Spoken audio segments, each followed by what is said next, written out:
най-голямата заблуда на всички хора. Най-голямата. Всяка сутрин се гледате в огледалото, всяка сутрин и се оговаряте със себе си, едни оговорки се правите, едни оправдания се давате за състоянието, в което сте. Мислите си, как може аз да бъда богат, като в нашия род всички са бедни? Как може аз да съм здрав, като в нашия род има толкова много болни хора? Как може аз да съм толкова елегантна, като в нашия род всички са едни такива едри, крупни, ние сме хора в нашия род с широки кости? И това са само едни оправдания, ограничаващи вярвания, които ви вървят от рода.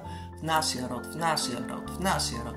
И всичко това ви спира. И тук трябва да включите мозъка. Включите ли мозъка? Поставите ли си цел? Имате ли план? И с малки стъпки движите ли се?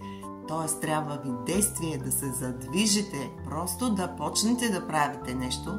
Тогава вие ще имате резултати. Във вашия род се появят и здрави, и елегантни, и богати хора, всякакви такива. А то ги е имало. Имало ги е и това го има като памет във вас.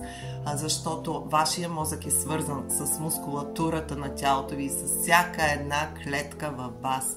И тази информация има и когато като цел я подадете на мозъка си, той ще го реализира и чрез тялото, и чрез финансите ви, и чрез здравословното ви състояние. Всичко това го има във вас, но вие не си го разрешавате и се оправдавате всеки ден с тия патерни и с тия ограничаващи вярвания родови, които вървят през поколенията.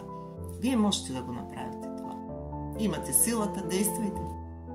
Аз съм Елвира Петрова. До скоро!